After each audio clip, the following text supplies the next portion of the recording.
Marquis is our prisoner. So are the rest of you.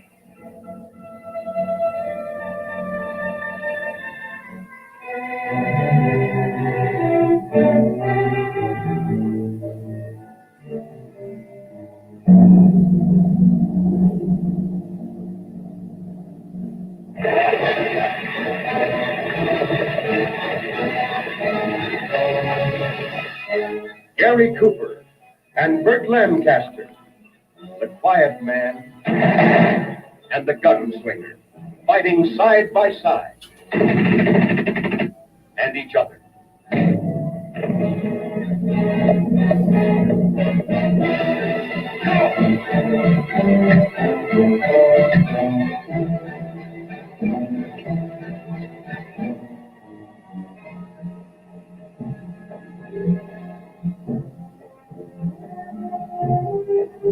And with them is Denise Darcell, alluring, free with a kiss or a caress. You're born American, but at heart you're French. And Cesar Romero, was he friend or enemy? And in its new screen discovery, Sarita Montiel, temptress and tease, who entices Gary Cooper into her web of intrigue. Vera Cruz, filmed entirely in Mexico, a motion picture that stands alone in its breathless excitement. Vera Cruz, unique in the annals of screen entertainment. Each one of those 6 boxes contains $500,000 in gold. How do we know we can trust you? How do I know I can trust you? Countess, you're beginning to talk my language. Gold-hungry adventurers, palaces, and kings.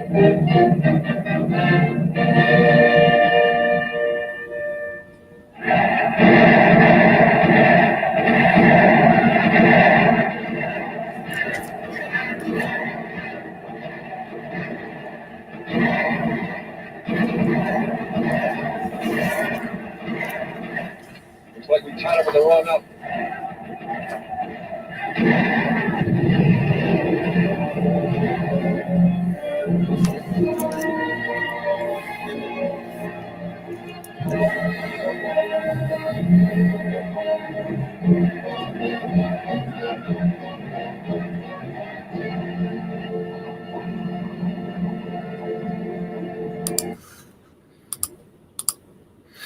Well, good morning, everybody. Welcome to Saturday Morning Western Roundup.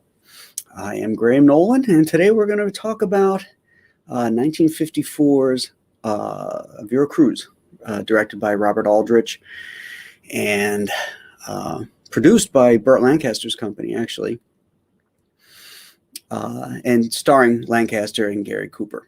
This is a good adventure western, and it has some really cool anti-hero concepts in it, I think.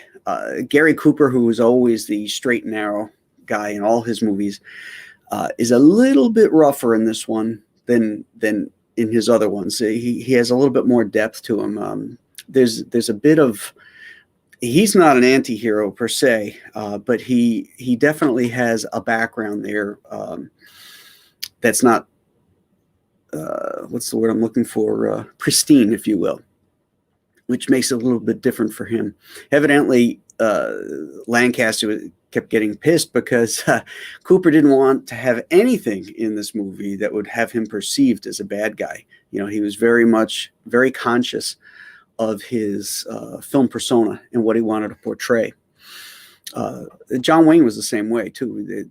They understood who their audience were, and, they wanted to deliver the goods to them. So, he had a lot of stuff taken out of this film, but there's still a little dirt on his jacket, if you will. It's as much about a story of betrayal as it is friendships, and as I said, it's a lot of anti-hero stuff going on here. You're rooting for them at one point, and then you're rooting against them in another. It's got a great cast. Along with Cooper and Lancaster, we have Jack Elam, Ernest Borgnine, Henry Brandon, Charles Bronson. And this is actually the last time he's billed as Charles Buczynski, which was his real name. And ironically, his name in the movie is Pittsburgh.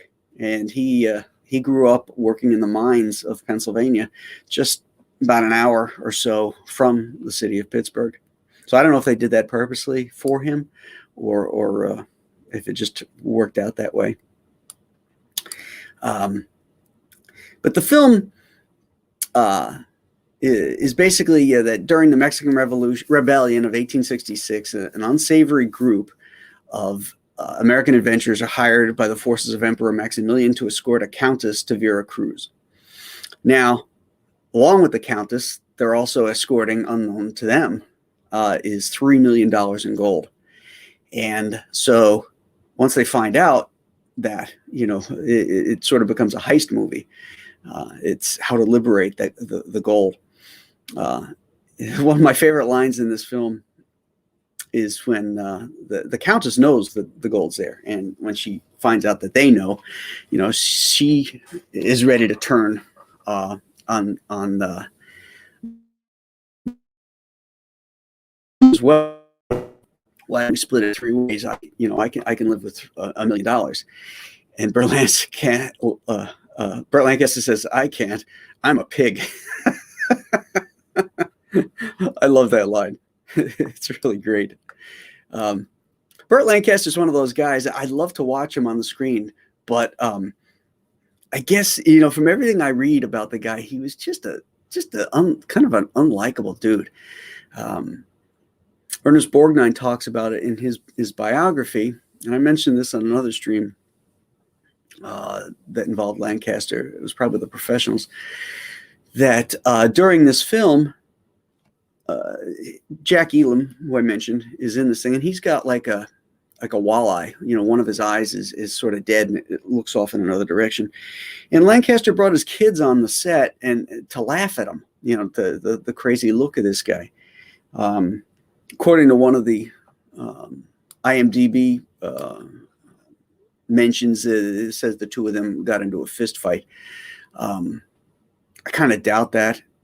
Jack Elam at that point was a tall, thin guy. Lancaster, he could handle himself. I imagine that if they ended up getting into a fist fight, Lancaster probably would have killed him. But for Borgnine to write about that, because he was friends with Elam too, and Lancaster also, he talked down about what everybody thought was a great friendship between him and Kirk Douglas. He talked down about Douglas too in places. So I don't know. I think he just had a big ego. I think he just felt, his shit didn't stink or something. So another interesting aspect in this film was that Clark Gable said to Gary Cooper, he advised Gary Cooper not to do this role because he felt that Burt Lancaster, you got to watch out for Lancaster because he'll eat you alive on the screen, which acknowledges the star power that Lancaster had when he was on the screen. He did have that it factor, whatever it was. And it's ironic because a few years later, Clark Gable and Burt Lancaster made a film together, Run Silent, Run Deep. I thought he held Clark Gable is a huge star too. I didn't feel like he ate him up, that Lancaster had eaten him up on the screen the same way that John Wayne had eaten up Monty Clift in Red River, which Clift was warned about too. Don't go, don't try and banter screen time with Duke Wayne because he'll eat you up, and he did. So this is a good Western. Somehow there's something about the way it was filmed. It was a new process, and at least in the Blu-ray that I have, the color transfer is not that great. It almost doesn't seem sharp or in focus in places, and the color seemed, and you could even see it in that trailer. There's something about it, almost pastel-y, not in its colors, but sort of not an indefinite hard line in the images.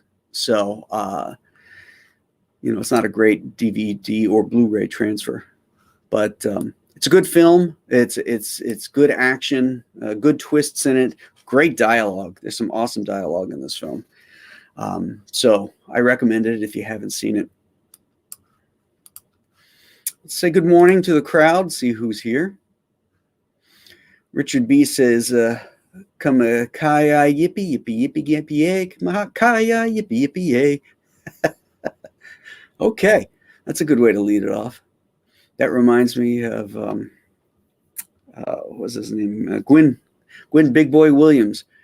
He used to say that all the time in Dodge City with Errol Flynn. Dr. Mask is here. Howdy, folks. Hello. Rob Fellows forgot about the time. Well, I didn't get the actual announcement up until like about 15 minutes before airtime, so that's on me. Bronson and Borgnine, growing up in the 70s, these two were the guys I saw in so many movies. Always great. Yeah, I agree. I love Bronson. Is one of the guys who could do it all. He can play, McHale, like from McHale's Navy, happy-go-lucky dude. He can play, sort of a mentally challenged guy, like in Marty. But then he could play, a mean son of a bitch, like he did in Bad Day at Black Rock, The Wild Bunch, and that one where he's the sadistic train conductor with Lee Marvin. I can't remember what the name of that movie was. But, he just had one of those faces that could light up, with a smile, or he could get that really intense look. I love Borgnine. Pop Culture Avenger is here. Good morning, Graham in chat. Dropped in to say hello at work. Can't stay. Everyone have a great weekend. You too, my friend. Hope you have a good one. Weather's supposed to be really nice here, which is rare for this time of year, but we'll take it. Victor Thomas says good morning. Fearless Freep is here. Good morning. Vaughn Knoll is here.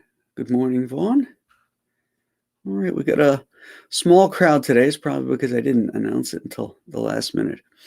So, but I've got next week's lined up. So you have your homework set aside for you for next week's Western Roundup. It's going to be what is considered the first adult Western. It's 1939's John Ford classic, Stagecoach. So that's your homework for next week. So you'll know it ahead of time. And I promise I'll get the link up sooner. Wednesday on the Storytellers, I have two guests, actually. I have artist David Williams, who started off in animation and has done a lot of comic work for DC and Marvel, an amazing artist. And Kevin Graveau, a writer who created the Underworld series, the movies, Underworld, and has written for Marvel as well. And the two of them actually together are doing what I think is my favorite comic book being published right now, and that's Bass Reeves by Allegiance Press. It's a great, great comic, and those two guys are going to be on to talk about their careers and about Bass Reeves, which sort of ties into our Westerns here too as well, because he was a real life figure. So we have that for next Wednesday, and next Saturday morning will be Stagecoach. So you guys get out in the fresh air and sunshine if you have it, if it's good weather for you wherever you're at, and enjoy your weekend. And we'll see you back here Wednesday. Have a good one. Bye-bye.